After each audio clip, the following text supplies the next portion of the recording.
Good morning. आज हम इस सर्कुलर नंबर 25 जो कि central board of indirect taxes and customs ने निकाला है, इसके ऊपर हम छोटी सी डिस्कशन करेंगे। तो central board of indirect taxes and customs ने एक सर्कुलर निकाला है जिसमें उन्होंने postal bill of exports automated system को अनेबल कर दिया है, यानी पीबीई ऑटोमेटेड सिस्टम। अब इसको समझने पे से पहले हम देख लेते हैं कि आखिर इसको लेकर आना क्यों इतना इम्पोर्टेंट था। इंडिया के अंदर 28 एफपीओज हैं, यानी कि फॉरेन पोस्ट ऑफिस। अगर किसी ने पोस्ट ऑफिस के थ्रू इंपोर्ट या एक्सपोर्ट करनी हो तो उसे एफपीओ यानी कि फॉरेन पोस्ट ऑफिस के थ्रू ही होता था, फिर चाहे वो ई कॉमर्स ट्रांजैक्शन का हो या फिर वो कमर्शियल ट्रांजैक्शन का हो। लेकिन गवर्नमेंट ने ये सोचा कि केवल 28 एफपीओज हैं, 28 फॉरेन पोस्ट ऑफिस हैं जो पैन इंडिया के अंदर हैं, और इतनी बड़ी आबादी को इतने छोटे से फॉरेन पोस्ट ऑफिस के थ्रू इंपोर्ट एक्सपोर्ट करने में काफ़ी दिक्कत आ रही थी। और इसीलिए गवर्नमेंट ने काफ़ी इनोवेटिव आइडिया निकाला। गवर्नमेंट ने सोचा कि क्यों ना हम अपने जो बाकी के पोस्ट ऑफिस हैं, क्योंकि आपको पता होगा कि पोस्ट ऑफिस इंडिया की बैकबोन मानी जाती थी 1980s तक।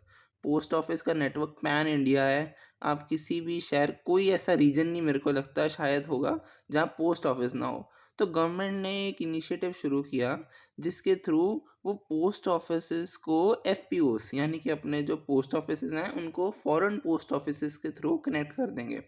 अब अगर किसी को फॉरेन पोस्ट ऑफिस के थ्रू कोई इंपोर्ट या एक्सपोर्ट करना हो तो उसे डायरेक्टली फॉरेन पोस्ट ऑफिस जाने की ज़रूरत नहीं है। वो अपना बीपीओ वो अपने पोस्ट ऑफिस जा सकता है। अब कौन से पोस्ट ऑफिस जा सकता है? आप ऐसे किसी पोस्ट ऑफिस नहीं जा सकते। गवर्नमेंट बीपीओस आइडेंटिफाई करेंगी। बीपीओस वो पोस्ट ऑफिस होंगे जो फॉरेन पोस्ट ऑफिसेस तक आपका सामान पार्सल कर देंगे, ठीक है ना। अब postal bill of exports automated system क्या कहता है? अगर आपको पोस्ट ऑफिस के थ्रू कुछ भी इंपोर्ट या एक्सपोर्ट करना हो, फर्स्ट ऑफ ऑल तो आपके पास लाइसेंस होना ज़रूरी है। अगर आपके पास लाइसेंस है तो आप केवल अपनी घर पे बैठ के इनके पोर्टल पर जाके लॉगिन करके अपनी डिटेल्स भर दीजिए। और 2 फॉर्म्स आएंगे। फॉर्म नंबर 1 पीबीई फॉर्म नंबर 1 होगा अगर आपने ई कॉमर्स के थ्रू एक्सपोर्ट करना है। पीबीई फॉर्म नंबर 2 होगा अगर आपने कमर्शियल एक्सपोर्ट करना है। इन दोनों फॉर्म्स को भरने के बाद आप नियर के बीपीओ यानी कि जौन सा एक डेजिग्नेटेड पोस्ट ऑफिस है वहाँ जाके अपना पार्सल या फिर जो भी सामान आपने एक्सपोर्ट करना है उसको आप जमा करवा सकते हो। फिर वो बीपीओ की जिम्मेदारी रहेगी कि आपका सामान आगे एफपीओ यानी कि जो फॉरेन पोस्ट ऑफिस है, बीपीओ आपका सामान फॉरेन पोस्ट ऑफिस तक जमा कराएगा और सारी की सारी रिस्पॉन्सिबिलिटी उसके अंदर बीपीओ की होगी। फिर फॉरेन पोस्ट ऑफिस के अंदर आपके वहाँ पर कस्टम्स का प्रॉपर ऑफिसर असाइन होगा जो कस्टम्स क्लियर करेगा। प्रॉपर ऑफिसर आपके किसी भी गुड्स को रोक सकता है, कुछ भी पूछ सकता है, इंक्वायरी बैठा सकता है, यहाँ तक कि प्रॉपर ऑफिसर आपके गुड्स की कस्टम क्लियरेंस को रिजेक्ट भी कर सकता है।